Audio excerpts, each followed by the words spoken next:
Nesta manhã, Senhor, nós estamos aqui na Tua presença, queremos realmente colocar nossos corações, nossas vidas diante de Ti, Senhor, para que o Senhor fale conosco, para que o Senhor mostre para nós aquilo que está no Teu coração, aquilo que o Senhor quer revelar. Nós somos Teu povo, assim como o Teu povo antigamente, Senhor. Nós também precisamos de correção, precisamos de purificação, precisamos que o Senhor trate conosco, ó Deus, não de acordo com as nossas obras, mas de acordo com a Tua graça. Ó Deus, fala conosco e prepara, Senhor, nosso coração anseia pela Tua vinda, e para isso, Senhor, sabemos que o Senhor precisa nos preparar, para que a Tua vinda não seja, ó Deus, um dia de temor para nós, mas que seja um dia de alegria, Senhor. Em nome de Jesus, Senhor. Amém. Então nós estamos em 2 Reis, são textos paralelos, né? A gente tem acompanhado em 2 Crônicas a vida de Josias, mas agora nós estamos vendo 2 Reis, porque nessa parte da história de Josias, 2 Reis tem muito mais detalhes. E já vimos na aula passada, demos uma olhada mais geral sobre esse momento de profunda reforma e eu estou chamando isso de limpeza, né? Isso aqui é uma limpeza, é um momento de faxina profunda, de tirar tudo que tinha de muito tempo. Pensa numa limpeza de uma casa que está fechada ou que está suja há muito tempo. Essa casa não está fechada, mas o reino, né, o povo de Deus estava com essas contaminações há muito tempo. Então Josias foi realmente, ele foi fundo na coisa, ele não fez uma limpeza parcial. O próprio Manassés, que fez muita coisa ruim diante de Deus, a Bíblia fala que ele se arrependeu e que ele andou tirando algumas coisas, mas Josias tirou muitas coisas que Manassés tinha deixado. Então, vamos dizer assim, o arrependimento, a limpeza de Manassés foi muito superficial, e Josias já foi bem mais profundo. Ok? Então, nós não vamos reler esse texto, a gente viu bastante na semana passada. No seu esboço aí também tem toda a lista, né, de coisas que Josias fez em cada área.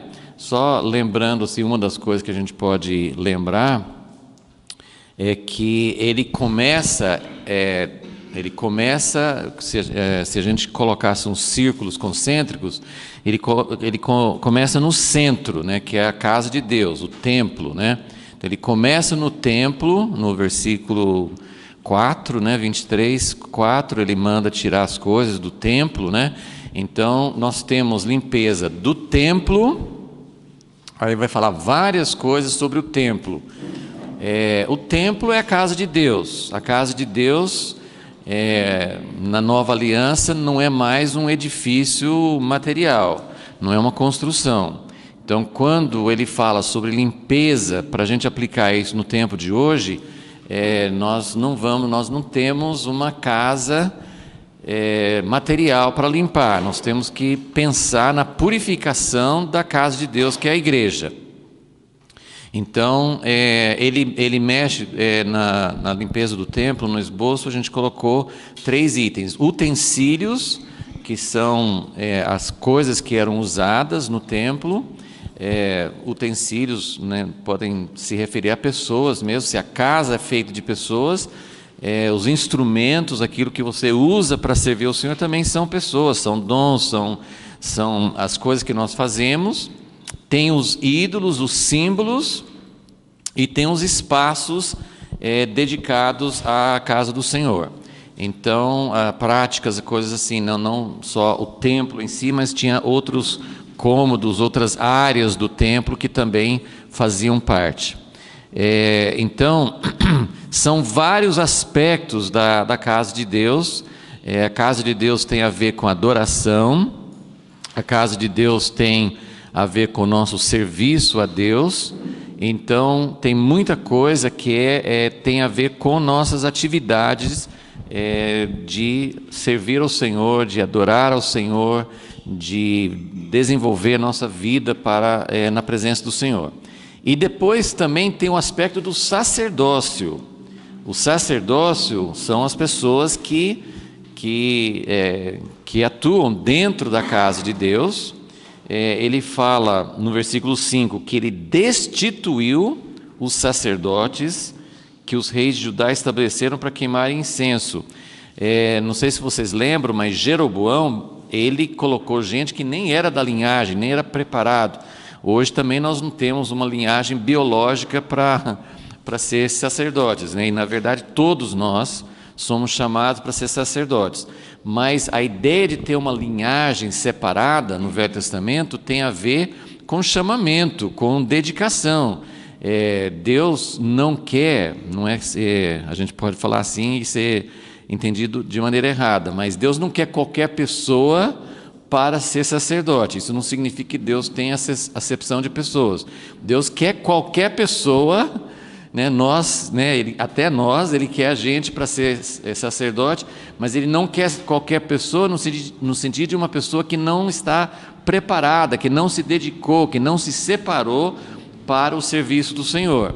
Então, se você quer ser sacerdote, você precisa se separar de outras coisas, porque Deus não quer uma coisa misturada, Ele não quer pessoas que não estejam realmente separadas no coração, na santidade para o Senhor.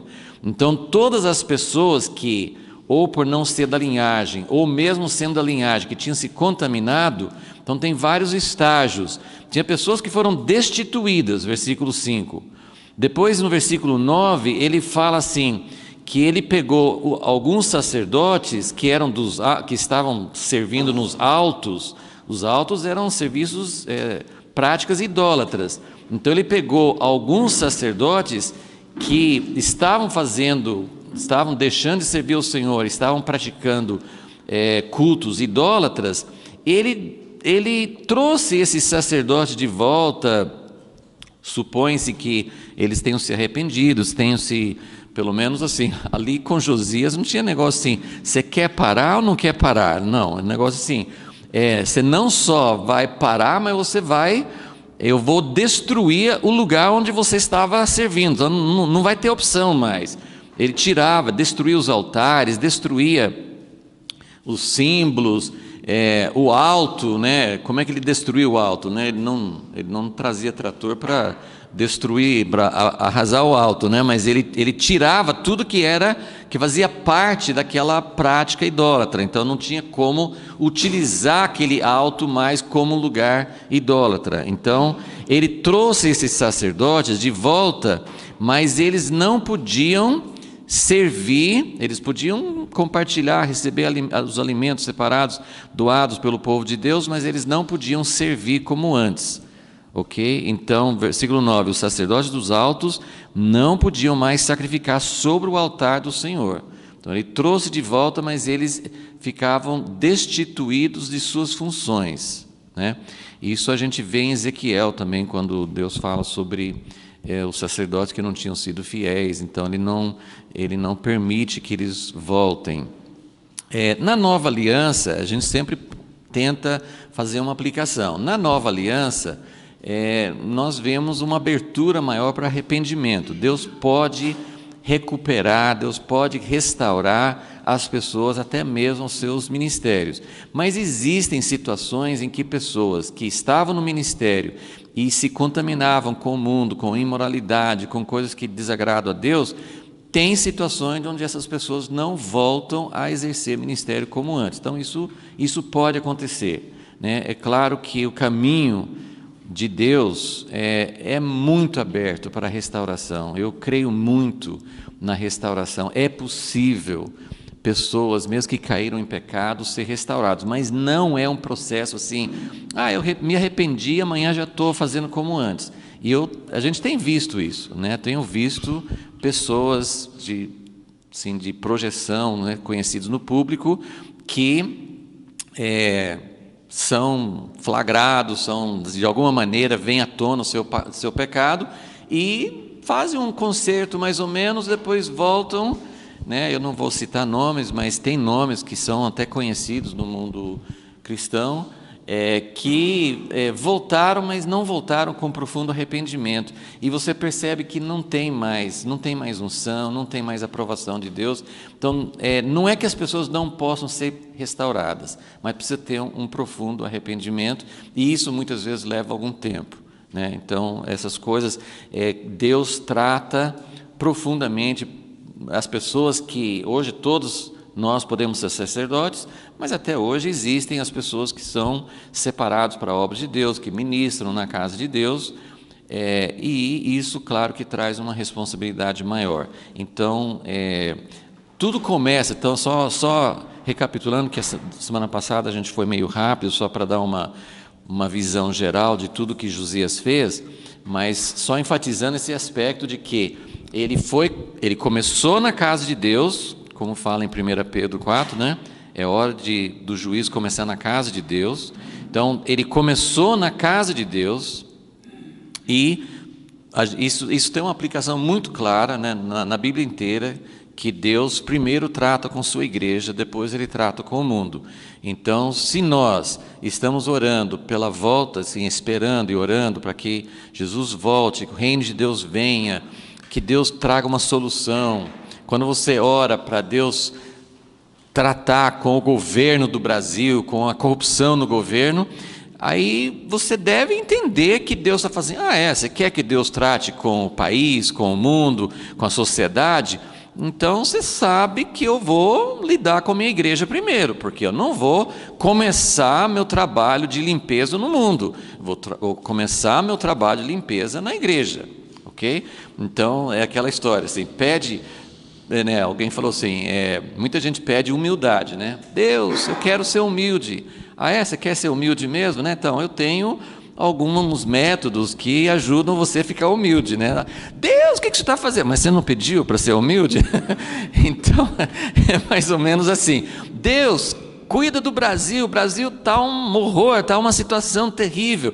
Tá, mas você lembra que para chegar ao governo, é claro que Deus pode fazer as coisas na ordem que Ele quer, mas Ele pode tratar com coisas no mundo, mas o que eu estou querendo dizer é assim, se nós realmente queremos que o reino de Deus venha, esse tratamento de Deus tem que começar na igreja. Então, o trabalho de Josias começou de dentro do templo e foi saindo em círculos cada vez maiores, né? Alcançando regiões mais distantes. Então, ele começa com a casa de Deus, começa com os utensílios, começa com tudo que tem a ver. Gente, eu fico perguntando, acho que tem muita coisa que a gente não vê ainda, mas quais são os símbolos, quais são as coisas que tem dentro da igreja que precisam ser purificadas? Então, isso é uma pergunta muito séria que Deus tem que trazer para o nosso tempo, mas aí tem a ver com todos esses aspectos. Tem utensílios, tem símbolos errados, tem espaços reservados dentro da igreja ou relacionados com a igreja para práticas totalmente erradas, tem o sacerdócio. Então, todos esses aspectos têm a ver com a casa de Deus. Aí, a partir da casa de Deus, ele começa a mexer na cidade de Jerusalém, ok?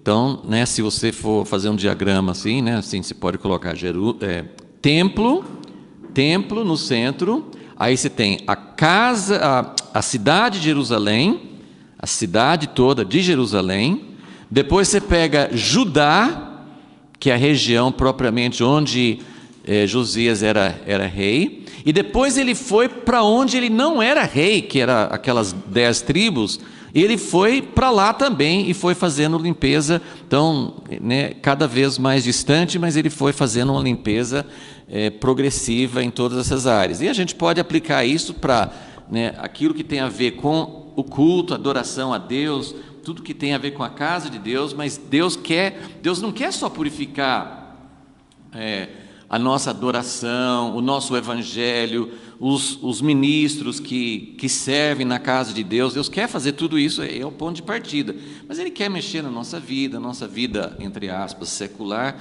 eu falo entre aspas, que para o cristão não tem nada secular, tudo pertence a Deus, né? Então, mas ele quer afetar todas as áreas da nossa casa, nos nossos negócios, na nossa relação, a maneira como nós estudamos, como nós trabalhamos. Então, todas as áreas e até mesmo afetando o mundo, né? A igreja pode afetar o mundo, né? O reino de Deus, Deus governando sobre o mundo, é só quando Jesus voltar. Mas a igreja tem condições, isso já foi provado na história, que a igreja afetou a escravidão, a igreja já afetou essas coisas assim de caráter, de como que as coisas são ensinadas na escola, muitas práticas, assim, muitas coisas que acontecem na sociedade já foram afetadas pela igreja. Hoje a gente vê muito mais a sociedade afetando a igreja do que a igreja afetando a sociedade. Então, isso pode acontecer. Na minha cabeça sempre tem uma grande interrogação. Qual é o momento de Deus hoje? Será que Deus vai levantar? A gente sabe pela história que não é impossível, mas eu pergunto, é hora de Deus colocar no governo alguém muito temente a Deus, como foi o caso, acho que para mim pelo menos é um ícone, é uma referência pensar em William Wilberforce, que trabalhou muito forte na Inglaterra para acabar com o tráfico de escravos. É o mais famoso, tem um filme que fala sobre isso, mas ele mexeu com muitas áreas da sociedade, né? Ele trabalhou muito, sim, para tirar a falta de justiça, para tirar muita coisa assim que estava sendo feita errado na sociedade. Então, é uma referência. Teve outros casos, mas é uma referência para a gente pensar como que a igreja pode afetar a política. E tem isso, ele foi um político, mas muitos cristãos afetaram e afetam até hoje coisas assim de maneira pequena. Um professor ou um grupo de professores pode afetar uma escola, não é a escola do país inteiro, mas pessoas podem afetar uma área, na minha cidade, e nem na cidade toda. Então tem coisas pequenas, mas que afetam, que mexem com a sociedade, né? Então essas coisas podem acontecer. Se isso é um momento hoje, em todo momento, em níveis pequenos, pode acontecer. Agora, se é o momento em que Deus vai levantar pessoas para mudar a sociedade geral pela política, eu tenho uma pergunta sobre isso. Eu não sei se é o momento que Deus vai fazer isso, mas que é possível, E a gente precisa muito, sim, ouvir de Deus para saber qual é o seu momento e como nós podemos orar segundo a vontade de Deus. Ok, então isso é mais uma vez só para frisar algumas coisas sobre os pontos em geral, sobre o que Josias está fazendo. Eu quero ler com vocês agora em Deuteronômio, eu quero tratar agora assim, um pouquinho sobre essas atitudes, né? Nós queremos, com a ajuda de Deus, aplicar isso cada vez mais para nós, para a nossa vida, para a nossa realidade. Em Deuteronômio, capítulo 7, então, primeiro, sim, vamos ver o que Deus falou. Lembra que Josias, não foi ele que achou, né? Mas ele mandou limpar o templo um tempo antes, e eles acharam o livro da lei, né? O livro da aliança, e muita gente acha, eu inclusive acho que tem muito a ver, ou ele achou um livro que tinha toda a Torá, né? Todo o Pentateuco, né? Os primeiros 5 livros, ou ele achou o livro de Deuteronômio, né? O livro de Deuteronômio é muito forte, então a gente não sabe exatamente que parte das escrituras ele encontrou, mas é muito provável que tenha sido, pelo menos incluiu o livro de Deuteronômio. Então em Deuteronômio 7,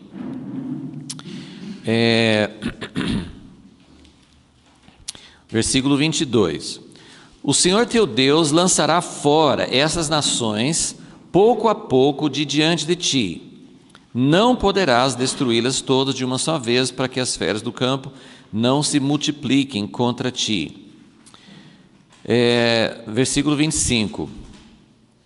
As imagens de escultura de seus deuses, então Moisés está falando, vocês vão entrar na terra prometida, vocês vão expulsar de lá os povos que tem lá, E tem um outro lugar, acho que no próximo capítulo 8, ele fala assim: vocês vão entrar na terra, vocês vão expulsar essas nações, e vocês vão encontrar casas construídas, vocês vão encontrar cidades, vocês vão encontrar lavouras, plantações, e vocês vão entrar e possuir, né? Vocês vão ganhar essas coisas de graça, né?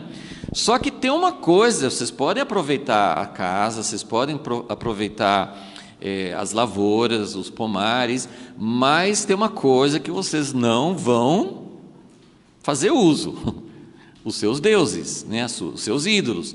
Então ele fala, versículo 25, 7:25: as imagens de escultura de seus deuses queimarás no fogo. Mas tem umas coisas que dá para aproveitar. Eu não vou usar essa imagem, mas essa imagem é feita de ouro, de prata. Eu vou aproveitar. Ele fala sobre isso: não cobiçarás a prata nem o ouro que haja nelas, nem as tomarás para ti, para que não sejas iludido, pois é abominação ao Senhor seu Deus. Não introduzirás tal abominação em tua casa, para que não sejas amaldiçoado semelhante a ela. De todo a detestarás, e de todo a abominarás, pois é amaldiçoada. Gente, é muito forte essa linguagem, né?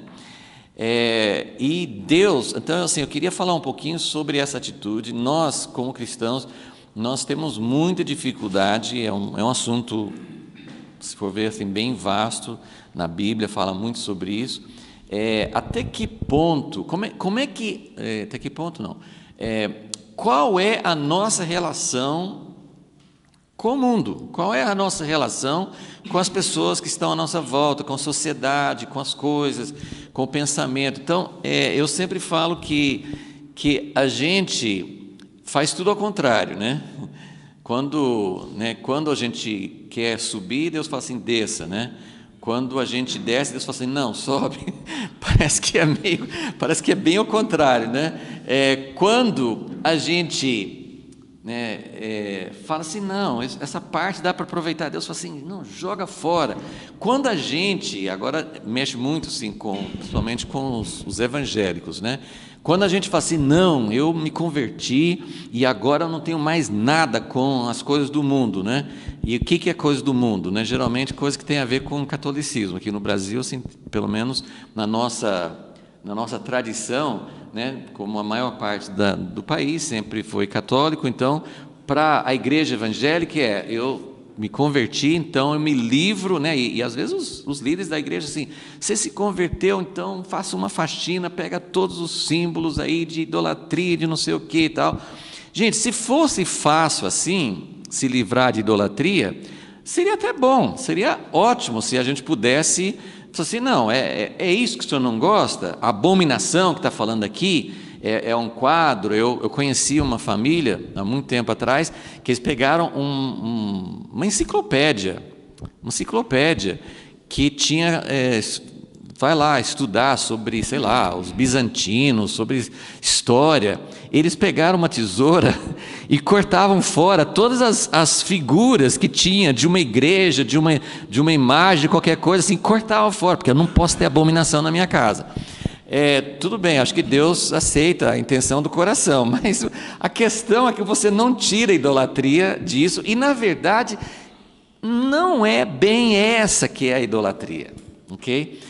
Não é isso, né? Deus, eles tinham deuses, tinham imagens, então a gente associa, mas a questão é realmente uma coisa que vai muito mais fundo. Então eu queria que a gente pensasse, a gente já faz isso muitas vezes nessas aulas, mas eu quero mais uma vez pensar com vocês que essa energia, esse zelo de Josias, gente, eu fico muito impressionado, né? Assim, você lê 2 Reis 23 e vai assim, versículo após versículo. Então ele foi ali, ele pegou o altar, ele despedaçou, ele criou, ele queimou no fogo, ele não deixava nada, ele foi arrancando, destruindo, acabando com tudo. Chegou ao ponto assim até de de matar, né, lá na frente, né, os sacerdotes idólatras. Então, assim, é um negócio que até a gente fica assim, uau, acho que será que ele não foi longe demais?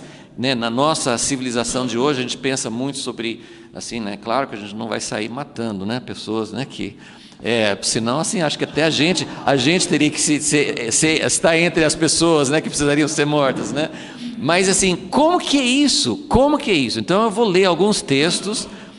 Nós vamos ler alguns textos do Velho Testamento e alguns do Novo, né, para a gente tentar pegar um pouquinho desse espírito, mas voltando, a ideia assim, a gente faz o contrário. Então, o cristão evangélico, na nossa cultura, às vezes é muito radical com essas coisas assim, de idolatria, que muitas vezes não é isso, que, né, não estou encorajando assim, nenhum tipo assim, de idolatria exterior, mas eu estou querendo dizer assim, que esse não é o problema principal. Então, às vezes, a gente é muito radical, muitas pessoas se separam dos parentes, né, da família. Não, agora eu não quero mais nada com meus parentes, porque eles são idólatras. Então, a gente se separa quando a gente não devia se separar.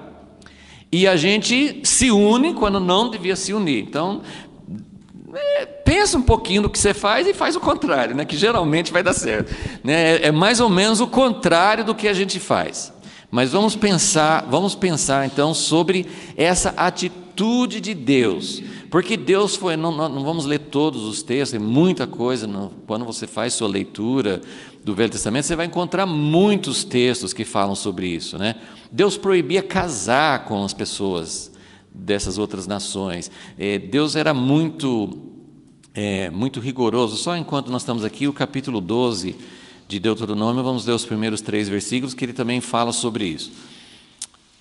12, de 1 a 3. São esses os estatutos e os juízos que cuidareis de cumprir na terra que o Senhor, o Deus de vossos pais, vos destinou como possessão, todos os dias que viverdes na terra. Destruireis todos os lugares, sobre as altas montanhas, sobre os outeiros, debaixo de qualquer árvore frondosa, em que as nações, por vós desapossadas, prestavam cultos aos seus deuses. Derrubareis os seus altares, quebrareis as suas colunas, queimareis os seus bosques sagrados, abatereis as imagens esculpidas dos seus deuses e apagareis o seu nome daquele lugar. Então aqui também você vê assim uma coisa bem radical, né? Não é para tolerar nada. Então podemos também pensar nessas palavras, tolerância e intolerância, né? Onde que Deus quer que a gente seja tolerante? Deus tem falado muito sobre unidade, Deus está querendo unir o seu povo. Nós temos que tirar esses preconceitos de barreiras contra pessoas que adoram a Deus de uma forma diferente, mas têm um coração sincero para Deus. Então, a igreja, estou falando mais para evangélicos, mas isso funciona para cristãos de outras origens, mas a igreja evangélica no Brasil especificamente, que nós temos isso sim, talvez mais forte no nosso DNA do que em muitos outros países, por causa da nossa história aqui, né? Então nós temos que tirar, Deus está querendo derrubar os nossos preconceitos, as nossas ideias erradas sobre o que Deus ama e o que Deus não ama. Nós precisamos nos unir com pessoas que antes a gente achava que eram idólatras, e talvez nós somos mais idólatras do que eles. Então Deus tem que baixar as nossas muralhas em relação a isso, mas tem que levantar as nossas barreiras em relação a outras coisas. Então essa é a questão.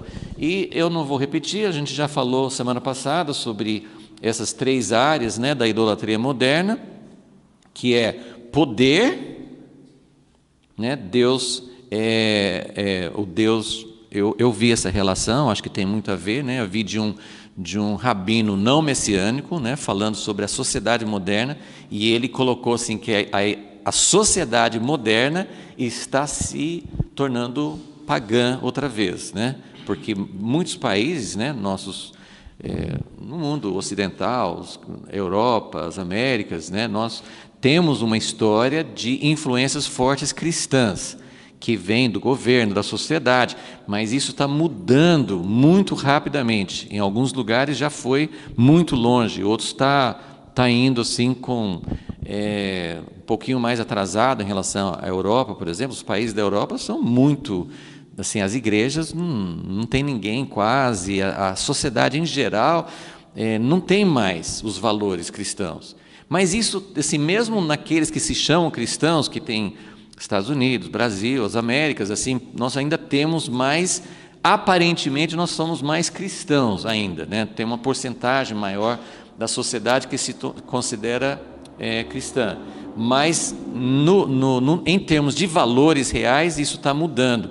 E eu vi uma estatística muito interessante de que quando se faz as pesquisas entre faixas etárias, nos Estados Unidos, por exemplo, que eles gostam de uma pesquisa, né? Gostam de estatística lá, tem um monte de pesquisa, de tudo quanto coisa que você pode imaginar. Então, quando eles fazem as pesquisas, a porcentagem de cristãos, pessoas que vão na igreja, pessoas que consideram a Bíblia como a palavra de Deus, essas coisas, né, que eles fazem essas pesquisas, fazendo algumas perguntas para saber até que ponto que as pessoas, de maneira geral, na sociedade, têm valores cristãos. Se for, não sei onde que eles fazem o limite, mas vamos dizer assim, de 50 anos para cima, é uma porcentagem razoável ainda. Está diminuindo, mas está razoável. Agora, se você for fazer a pesquisa de 30 para baixo, 30 anos para baixo, é menos da metade da de 50 para cima. Então, o que isso significa? A sociedade de amanhã está indo muito pior. E se fosse fazer no Brasil, tenho certeza que seria mais ou menos no mesmo caminho. Então, quais são os deuses de hoje? Antigamente era Baal, era Azerá, né? Esse aqui ele usou uma deusa grega, mas assim, esses deuses do tempo passado, na verdade, eles continuam hoje, né? Poder, né, que representa dinheiro, controle sobre pessoas, posses, materialismo, prosperidade, domínio dos outros, né? Isso é forte na sociedade, mas isso é forte na igreja. Você sabe por que a maioria das igrejas se divide? Você acha que é por causa de doutrina? Não é. É poder. É domínio. Mas assim, a gente se separou porque a gente crê nisso. Esse crer nisso é um pretexto. A questão mesmo é quem está mandando, né? Toda a questão de sensualidade, de imoralidade, isso invadiu o mundo e invadiu a igreja, né? Nós temos muita coisa sendo feita, e gente, são coisas lícitas, eu coloquei aqui em verde em cima, porque são coisas lícitas que Deus deu ao homem. Deus deu ao homem a ordem, a incumbência de governar. Então, nós temos isso dentro de nós. Nós temos essa inclinação, esse tipo de instinto para querer governar. Isso vem de Deus, só que foi deturpado pelo pecado. Então a gente pega essa incumbência divina e a gente transforma numa coisa egoísta, separada de Deus. Sexo também é uma coisa de Deus, né? Totalmente de Deus, mas foi transformado em sensualidade, em prazer, né? E busca, sim, de satisfação de si mesmo, e isso está correndo muito solto na igreja, em formas menos vistas, assim como essas coisas assim de sensualidade, de prazer, às vezes não são tão explícitas, mas tem muita imoralidade explícita também dentro da igreja, grupos de louvor, assim, é incrível como assim, você ouve falar, não, na igreja, no grupo de louvor, tem pessoas cometendo adultério e tal, assim, é uma coisa muito comum, a gente não imagina, né? Pesquisas entre os jovens tendo sexo antes do casamento, enfim, essas coisas são muito, muito fortes. E fama também, que vem assim de heroísmo, de uma referência que é lícita, mas se transformou em uma busca por celebridade, por reputação, por popularidade e tudo mais. Então, esses são os deuses do tempo moderno, ok? E Deus quer uma radicalidade em relação a essas coisas. Nós transformamos isso, muitas vezes, numa coisa assim que nós nos separamos de pessoas. julgamos pessoas, achamos que somos melhores do que outras pessoas, do que outras igrejas, e isso, na nova aliança, Deus transformou todo esse ódio divino. Claro que Deus vai julgar os ímpios, mas na nova aliança, quando fala sobre os inimigos de Deus, na visão de Deus, não são as pessoas. Paulo é muito claro sobre isso em Efésios 6. Nossa luta não é contra carne e sangue. Pronto, ele fez uma aplicação, ele fez uma mudança da velha aliança para a visão da nova muito forte. Nossa briga não é mais contra essas nações de cananeus, assim, nós não vamos chegar e acabar com as pessoas. Um dia Deus vai tratar com pessoas, claro, pessoas são responsáveis pelas ações, tem pessoas que não vão se sujeitar a Deus e Deus vai julgar. Mas nós, como igreja, nossa luta não é contra as pessoas, porque hoje, nós não vamos julgar as pessoas. Como que vai funcionar isso, né? Tem uma coisa assim que os que ressuscitam com Jesus vão julgar o mundo junto com Ele. Essa parte eu não sei exatamente como é que vai funcionar essa nossa função futura, mas eu estou falando sobre hoje. Hoje, o chamamento da igreja não é julgar pessoas, não é lutar contra pessoas, não é se dividir de pessoas. Você não se contamina quando você fica junto com seus parentes. Talvez seus parentes estão mais perto de Deus do que você. Então você não, assim, essas coisas a gente tem que mudar. E Jesus é o grande exemplo. Eu não vou tomar o tempo para ler, mas todo mundo sabe que as pessoas, os judeus que estavam milênios aprendendo, não se misture com as pessoas, não case com as pessoas de outras raças, de outras religiões, não se mistura com quem está fazendo mal. Aí Jesus, o Messias, o Filho de Deus, vem e mistura com publicanos, vai comer na casa de alguém que é mal visto na cidade, aceita uma prostituta para entrar e lavar os pés dele. Jesus não tinha nem um pouco de eu não posso me misturar, eu não posso ser tocado, sai fora de mim, prostituta, né? Porque o fariseu, ele esperava isso de Jesus. Ele falou assim: esse homem fala que é profeta, não sabe que essa mulher que entrou aqui, que está lavando o pé dele, é uma suja, né? Claro que Jesus sabia, né? E Jesus falou assim: então, eu queria te falar uma coisa. Eu entrei na sua casa, você não demonstrou amor nenhum por mim, você não lavou meus pés, você não fez nada, e essa mulher está muito mais perto de Deus do que você. Então, Jesus mudou o parâmetro, ele mudou a referência. Dá para entender? Então o que eu quero falar é: Deus não deixou de odiar o pecado. A radicalidade precisa voltar para a nossa vida. Nós precisamos ter essa atitude radical, só que é diferente, né? Houve uma mudança muito forte da velha aliança para a nova, porque não no conteúdo, não na essência. Todo o Velho Testamento continua sendo totalmente válido para nós, mas nós não focamos, nós não miramos mais as pessoas, nós miramos, assim, em termos de separação, nós miramos o pecado, as atitudes, ok? Então quero ler também um texto no Salmo, acho que é bem conhecido, Salmo 139, também, que fala sobre essa atitude, e que a gente pode, também a gente precisa fazer essa aplicação da velha para a nova aliança. Salmo 139,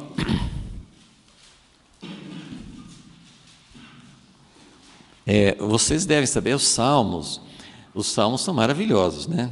Vocês gostam de ler os salmos, né? É maravilhoso, é inspirador, é para você no seu devocional, assim, ele louva a Deus, mas tem uns versículos dos salmos também que são meio pesados, né? E esse aqui é um deles, né? Olha aqui nessa oração desse homem de Deus, né? Salmo 139, versículo 19: se tão somente matasses o ímpio, ó Deus.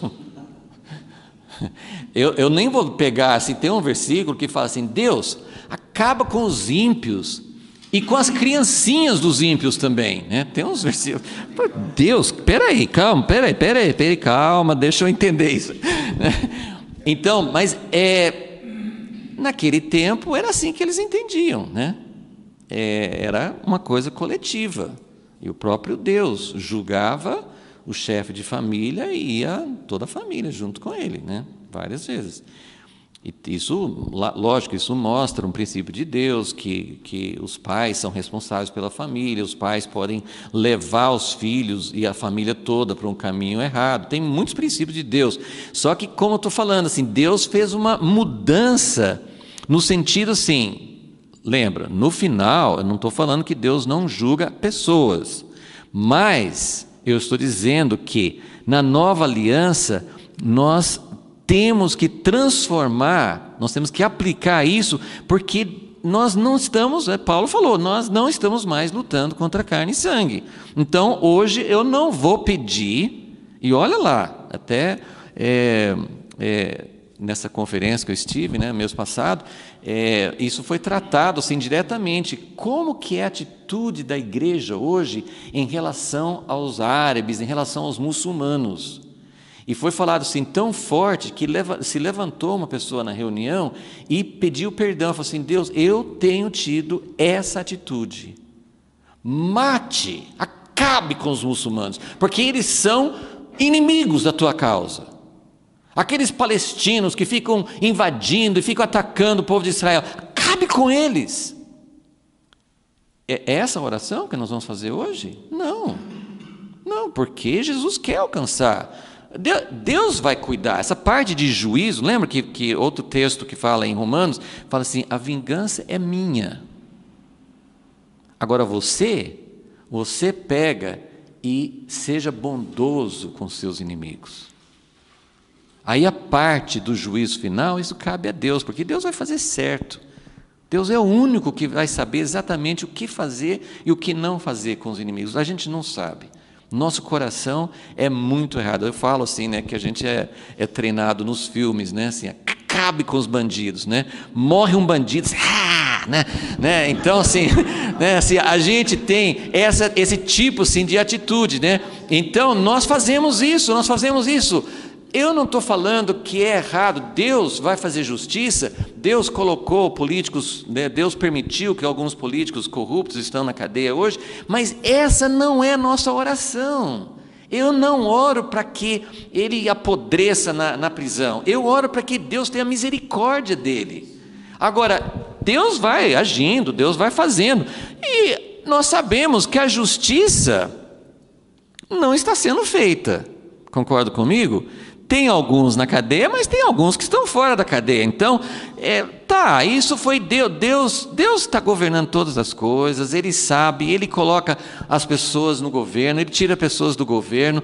Quando Deus coloca alguém no governo, não significa que essa pessoa é boa, não significa que é justa. Deus tem propósito, então Deus vai fazendo.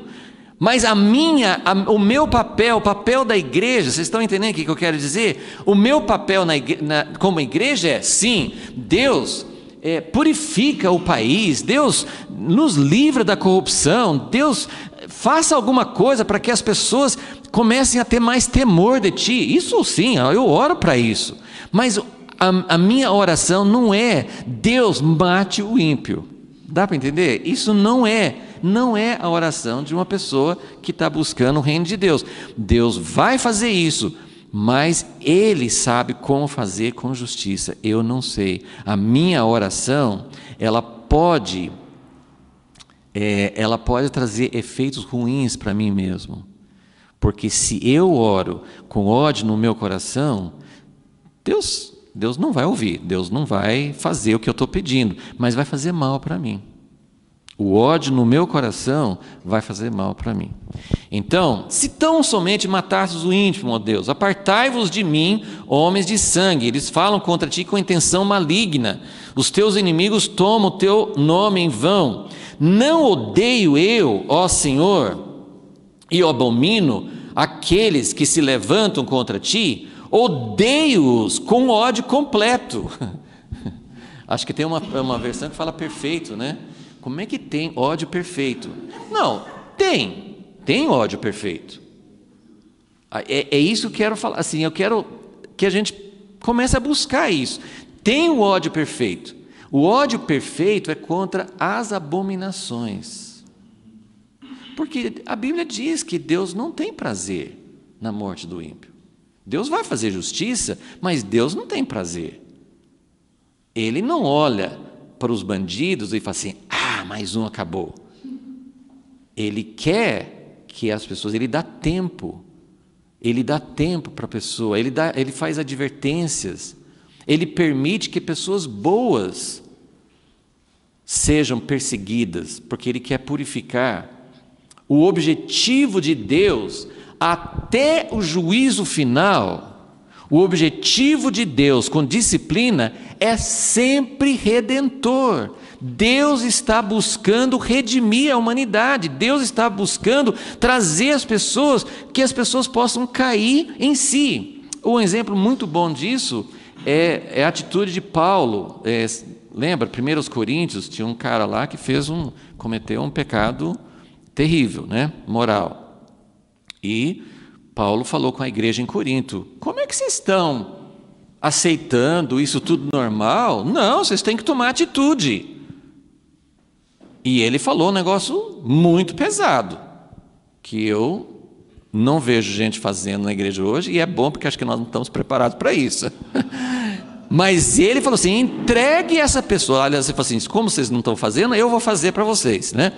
Entregue essa pessoa nas mãos de Satanás. Uau, mandou o cara para o inferno, né? Não, ele não mandou o cara para o inferno. Na segunda carta, nós descobrimos que a igreja se arrependeu e que a pessoa se arrependeu. Então, é isso que Deus quer. Ele fala assim, olha, você precisa ser tratada como nós fazemos com uma criança, né?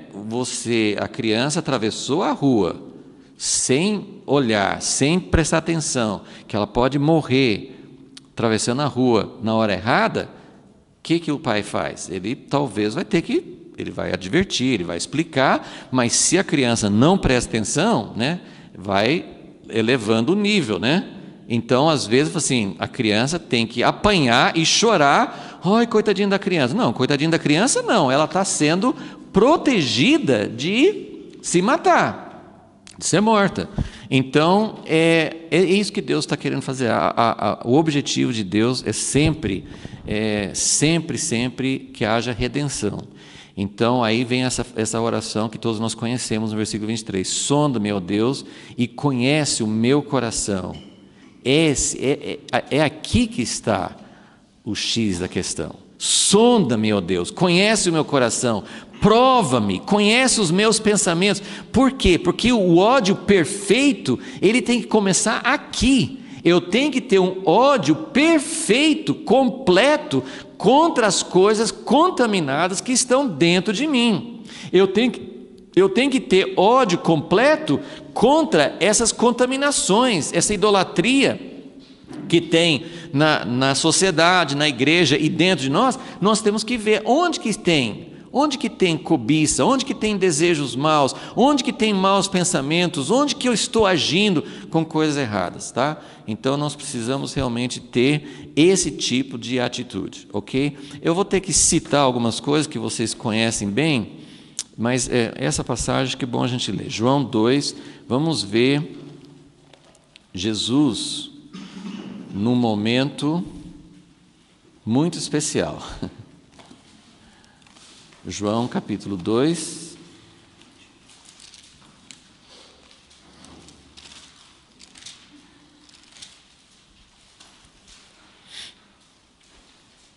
versículo 13. Estando próxima a Páscoa dos judeus, Jesus subiu para Jerusalém. Achou no templo os que vendiam bois, ovelhas e pombas e os cambistas assentados. Gente, a princípio isso não era uma coisa ruim, porque o povo tinha que fazer sacrifícios, né? Então eles estavam vendendo os animais que deveriam ser sacrificados.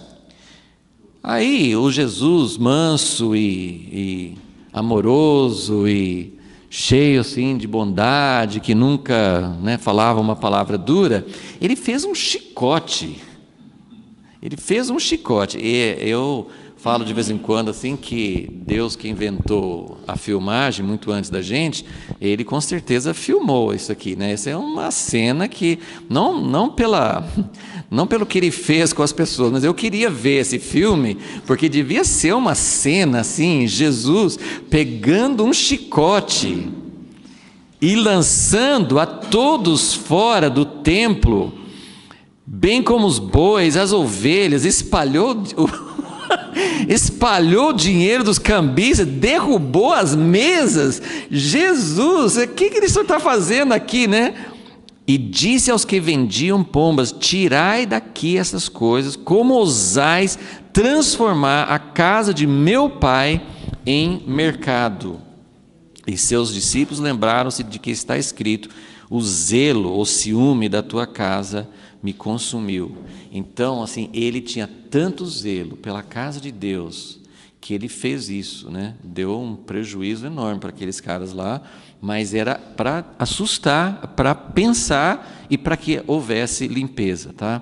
Então, eu vou ler um texto aqui em Lucas 22, só voltar umas páginas aqui, Lucas 22, uma das aplicações, porque lembra como, né, então Moisés, Deus através de Moisés, ele fala assim: olha, não se misture, não pegue as coisas erradas, não aproveite, não pegue para você nada do que está errado. Então eu queria mostrar uma das coisas, tem várias outras, mas eu queria mostrar, esse texto é muito claro, Jesus falando de uma das maneiras que a gente não deveria se misturar. Isso aqui, mais uma vez, não é em relação a pessoas, é em relação a atitudes. Olha só o que está escrito aqui.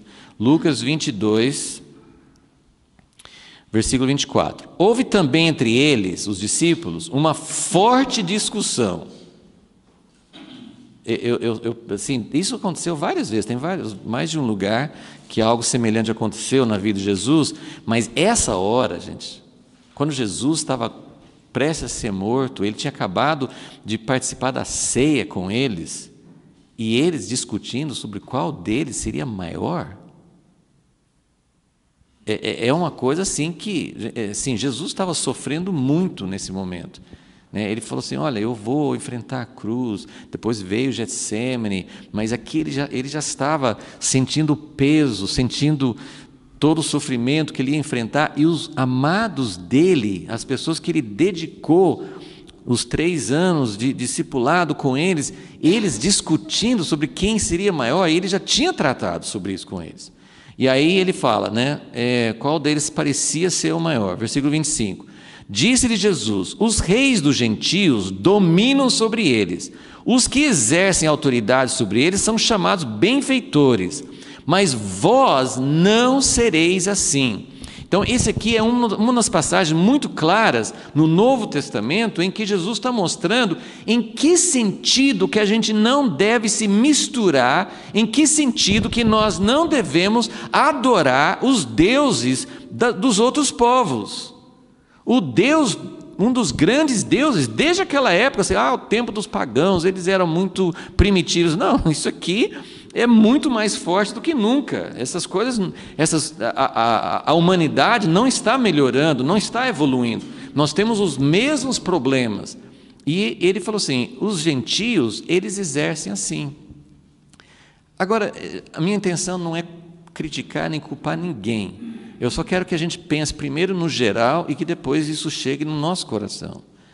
Porque nós estamos dentro da igreja fazendo. Jesus fala assim: vocês, a liderança, como é que funciona o governo?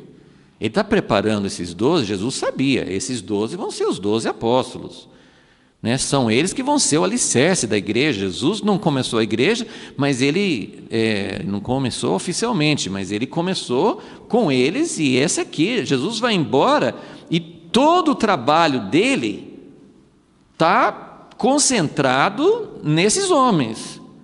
E esses homens estão fazendo igualzinho os outros, o mesmo espírito, a mesma atitude, o mesmo Deus. Então ele está falando assim, vocês não vão... Você tem que pensar assim como Moisés falou assim, olha, quando vocês entrarem na terra e virem aqueles deuses, aquelas imagens, aquelas práticas, tudo aquilo que o povo faz ali, vocês não vão fazer, vocês vão ter uma atitude radical, vocês vão acabar com os altares, vocês vão eliminar, vocês não vão deixar nenhum nome, vocês não vão deixar traço nenhum. Então, Jesus está falando nesse mesmo espírito. Olha, eu quero que vocês, sabe quando pai ou mãe pega a criança e fala assim, me escute, que eu vou falar um negócio muito sério com você agora. Muito sério. Isso aqui é fundamental. Eu quero que você preste bem atenção. Jesus está com essa atitude. Ele fala assim, escutem aqui. Os gentios, eles têm um sistema de governo que funciona assim. O cara que é o líder, todo mundo serve, ele domina, ele faz por obrigação, mas vocês não. Em João, no Evangelho de João, ele demonstra isso, ele pega a toalha e lava o pé deles, e fala assim, olha, vocês me chamam de mestre e eu sou o mestre, é verdade, eu não estou usando falsa humildade, eu sou o mestre de vocês, mas eu estou exercendo a minha autoridade servindo vocês. Gente, isso aqui é muito bonito, a gente fala sobre isso, a gente lê sobre isso, mas a gente não faz isso. Nós somos muito contaminados. A autoridade na igreja, nós sempre pensamos em autoridade na igreja como modelo que vem de fora, dos outros povos. Nós pegamos, e eu estou dando esse aqui como exemplo, mas eu só vou citar algumas outras coisas, assim, Mateus 23, vocês conhecem Mateus 23? Mateus 23 é Jesus falando, assim, é outra hora que Jesus fica bravo, né? Ficou bravo, assim, com os fariseus, tem um capítulo inteiro que Jesus fala duro contra os fariseus. Então, se você quiser ver várias coisas que Jesus fala, hipocrisia, sobre usar títulos. Eu sei que você não resolve essa questão não chamando ninguém de pastor, ninguém de... Né? Não é só o título, é a atitude, mas tem que... Isso, a gente precisa entender, nós não entendemos. Jesus falou assim, eu estou falando sério, isso aqui não é uma coisa simples. Então, quando eu falei domingo passado que Josias... Ele foi levantado por Deus no momento em que não tinha mais chance de reverter o juízo vindouro. A gente precisa entender esse momento da história. Josias foi levantado para fazer uma limpeza e naquele momento o povo não correspondeu. Depois que Josias morreu, eles voltaram tudo às práticas antigas, mas eu penso que esse tempo de Josias representa para nós um momento que a Bíblia fala que vai acontecer antes da volta de Jesus, que vai ter uma limpeza como nunca antes. Então, como a gente está com pouco tempo, vamos direto para lá. Vamos ler em Malaquias. Malaquias é no Velho Testamento, mas é o último profeta do Velho Testamento, e ele fala sobre o dia do Senhor. Em Malaquias 3, ele fala, vede, eu envio o meu mensageiro que preparará o caminho diante de mim. De repente virá ao seu templo o Senhor, a quem buscais, o mensageiro da aliança a quem desejais. Ele vem, diz o Senhor dos Exércitos. Mas quem suportará o dia da sua vinda? E quem subsistirá quando ele aparecer? Porque ele é como o fogo do ourives e como o sabão dos lavandeiros. E o que ele vai fazer? Tem vários lugares, né, eu vou voltar para o capítulo 3, mas pula para frente para o capítulo 4, que eu quero só mostrar essa questão.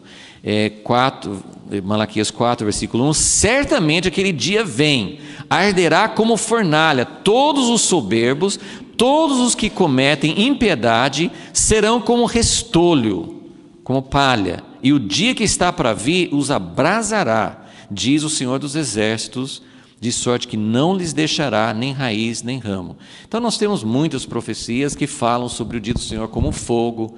2 Pedro fala que vai ter tanto fogo que até os elementos vão derreter, assim, é um fogo que muito além de um fogo natural que a gente conhece. Em Coríntios fala que tudo que é feito aqui vai ser provado pelo fogo.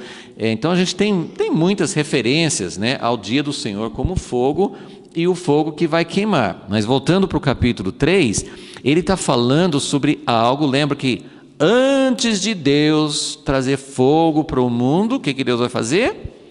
Trazer fogo para a igreja. E a gente gosta de falar, e é verdade, assim, é perfeitamente correto, a gente fala assim: Deus, mande o fogo do Espírito Santo, como no dia de Pentecostes, tinha chamas, línguas de fogo em cima de cada pessoa, mande o teu fogo. É bom orar assim, mas vamos lembrar que o fogo vai queimar em nós tudo aquilo que não agrada a Deus. Então, ele fala assim, no capítulo 3, interpretando o que ele está dizendo, assim: olha, o mensageiro, quem que era o mensageiro para o povo naquela época? Era o Messias. Ele vai aparecer, de repente ele vai aparecer, mas antes, quem suportará o dia da sua vinda? Quem subsistirá? E aí versículo 3 fala sobre algo que ele vai fazer antes do seu aparecimento. Assentar-se-á, 3:3, assentar-se-á como fundidor e purificador de prata, purificará os filhos de Levi. Quem são os filhos de Levi? Os sacerdotes, né? Todos os levitas que serviam, e inclusive os sacerdotes, e os refinará como ouro e como prata, então eles trarão ao Senhor ofertas em retidão. O que está dizendo aqui? Que vai ter, antes desse dia do capítulo 4, quando Jesus voltar com fogo que vai queimar tudo, antes ele vai trazer o fogo para fazer uma purificação dentro de nós. Não sei se, ainda não sei assim, se na semana que vem eu vou voltar nisso, mas fica com sua Bíblia aberta aqui em Malaquias 4, só um último pensamento. O que Josias fez foi profetizado muito antes. Então nós temos esse texto, né, que nós estamos estudando, 2 Reis 23, Josias foi fazendo, começando no templo, indo para Jerusalém, indo para a Judeia, ele foi chegar lá em Betel, onde Jeroboão tinha feito aquele infame altar, né, e fez divisão. E isso aconteceu, tem algumas dúvidas sobre quantidade de tempo, mas vamos dizer assim, em números redondos, mais ou menos 300 anos antes, foi quando Jeroboão fez esse altar. E em 1 Reis 13, nós não vamos ler, mas tem uma história que acho que vocês lembram, que quando Jeroboão foi o primeiro rei do reino dividido, né, das 10 tribos, e ele pensou: se eu deixar o meu povo, meus súditos, se eu deixar o meu povo ir para Jerusalém, que é onde Deus mandou ir, se eu deixar o povo ir para lá para adorar, logo eles não vão me querer mais como rei, eles vão voltar para a descendência de Davi. Então eu vou começar eu vou criar uma religião paralela. E isso foi a origem de algo que as 10 tribos nunca se livraram. Foi a causa da divisão, foi assim, manteve a divisão, e foi algo que Deus tinha falado muitas e muitas vezes: por causa desses pecados, vocês vão para o cativeiro. Traduzindo isso em nosso tempo, como eu falei assim, desde os tempos depois dos primeiros apóstolos, a igreja se afastou também dos fundamentos e começou a entrar muitas coisas contrárias. Então nós temos o casamento, a gente sempre fala, né, do casamento da igreja com o Estado, que foi no tempo de Constantino. A igreja, e isso é uma coisa muito muito ruim. Tem países, é um assunto que eu só vou tocando essas coisas meio por cima, mas é um assunto meio complexo, né? Vamos dizer assim, não tem nem todos os cristãos têm muita unanimidade sobre isso. Mas alguns países da Europa, e trazendo assim para as Américas, a gente pensa bastante nos Estados Unidos, que foi um país que foi fundado com princípios cristãos e desde o início teve muitos avivamentos. Os Estados Unidos mandou muitos missionários, Inglaterra também, outros países da Europa. Então a gente tem esses países como referência, mas os países da Europa, eles mantiveram igrejas estatais, mesmo na Reforma, igreja luterana, as igrejas, né, anglicanas, assim, eles ficaram muito ligados com o Estado. Nos Estados Unidos nunca teve uma religião oficial, mas a igreja sempre pensou que ela deveria ter uma influência muito forte. Influência, tudo bem, mas é muito difícil quando você passa da linha. O que eu quero dizer é que a igreja hoje está muito contaminada com essas coisas que vêm desde muito tempo atrás, como o Jeroboão.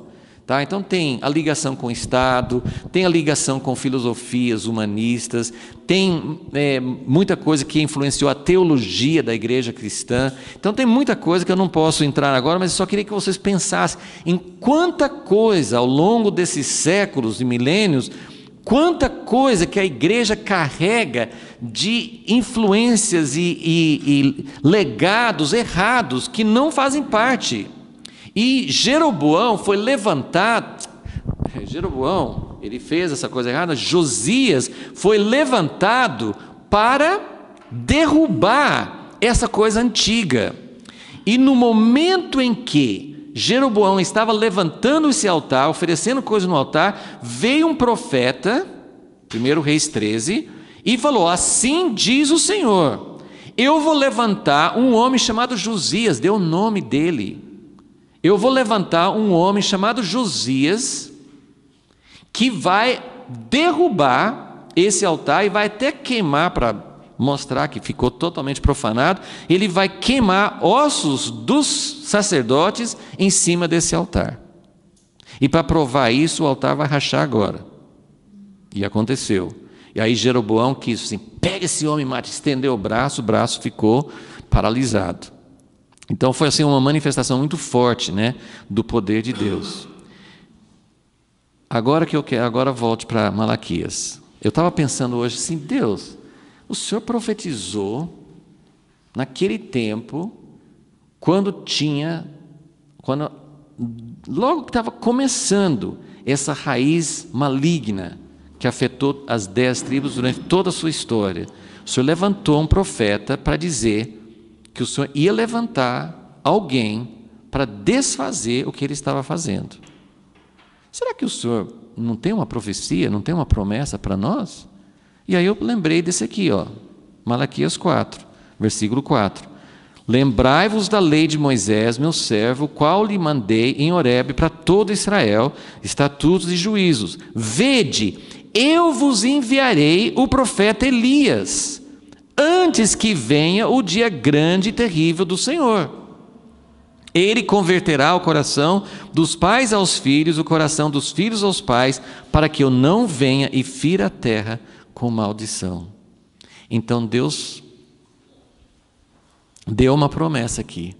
Ele falou assim: antes do dia terrível do Senhor, eu vou enviar o profeta Elias.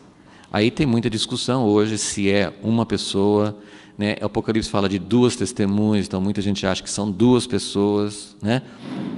Mas Deus nos deu uma promessa de que antes do grande e terrível dia do Senhor, Deus vai levantar alguém como Josias, que vai mexer nas feridas antigas, que vai mexer nessas coisas que nós estamos trazendo.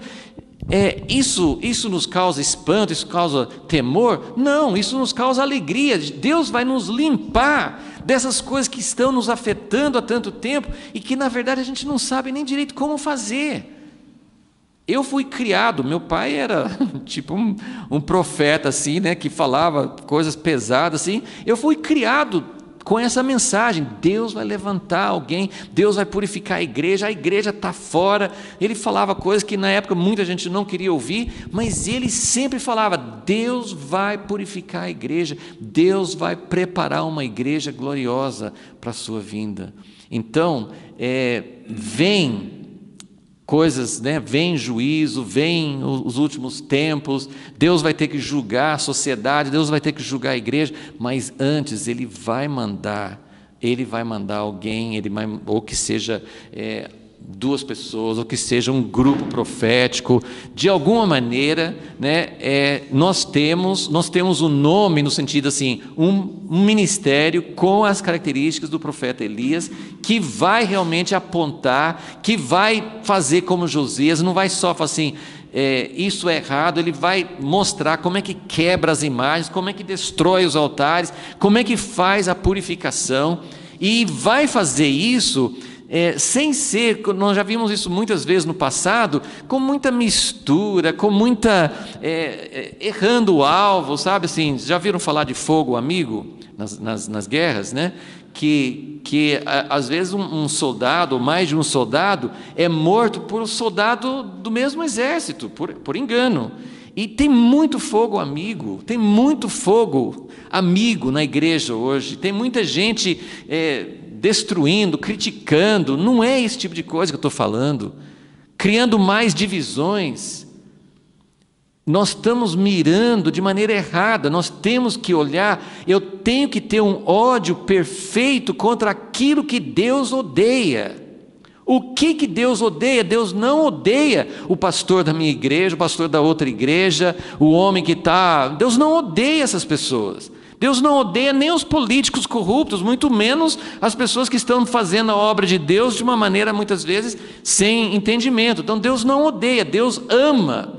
Mas Ele odeia a corrupção, Ele odeia o anseio por poder, Ele odeia a ambição, Ele odeia a sensualidade, Ele odeia essa sede de popularidade, Ele odeia essas coisas. Ele quer purificar a igreja. E uma das pessoas, assim, um cumprimento parcial dessa passagem foi João Batista. E lembra como João Batista pregava? Vem o machado na raiz das árvores. E por que João Batista teve um problema depois, que até duvidou se Jesus era Jesus? Por que ele duvidou? Porque ele recebeu a visão do machado cortando a raiz das árvores. E Jesus, ainda que tenha feito essa coisa no templo e tal, mas a obra principal de Jesus não foi essa. Porque quando os mensageiros de João estavam na prisão, ele mandou os mensageiros para Jesus: é o Senhor mesmo? Ele falou assim: tá, dá uma olhadinha no que eu estou fazendo aqui.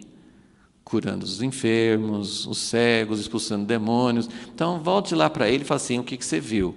E João Batista acho que ficou na mesma. Falou assim: mas a visão que eu tive é do fogo queimando todas as árvores que foram com raízes erradas, o machado cortando pela raiz. Isso vai acontecer, mas não aconteceu na primeira vinda, ok? Então João Batista, ele veio com uma mensagem de fogo, mas prevendo aquilo que ia acontecer no final. E Jesus falou com os discípulos: Elias ainda virá. Jesus falou em Mateus 17. Ele falou assim: Elias já veio em João Batista, mas Elias ainda virá. Então, nós temos uma promessa. Nós temos a promessa que antes do dia terrível do Senhor, Jesus virá como fogo na nossa vida, como fogo de ourives, Malaquias 3:2. Ele vai queimando. Eu quero que ele queime. Eu quero. É uma oração meio perigosa, né? Quando você faz assim: Deus, queime na minha vida, esse fogo provavelmente não vai ser com anestesia. Né? Provavelmente não vai ser. Ele é misericordioso, ele sabe como fazer, né? Mas provavelmente vai doer. Mas eu quero que ele queime. Senhor Jesus, a nossa oração a Ti nesta manhã é que o Senhor faça o que for necessário para que tenha uma noiva preparada para a tua vinda. E para que nós, como uma igreja preparada, purificada, que nós possamos ainda ser um instrumento para alcançar muita gente nesse mundo que está se corrompendo mais. Senhor, tenha misericórdia de nós. Venha, Senhor, levanta mesmo um ministério, levanta, Senhor, de alguma maneira, pessoas com coração de Josias, pessoas com coração de Elias, pessoas que vão lá na raiz daquele altar que Jeroboão levantou, que possamos ver coisas de séculos atrás sendo purificadas do nosso meio, Senhor.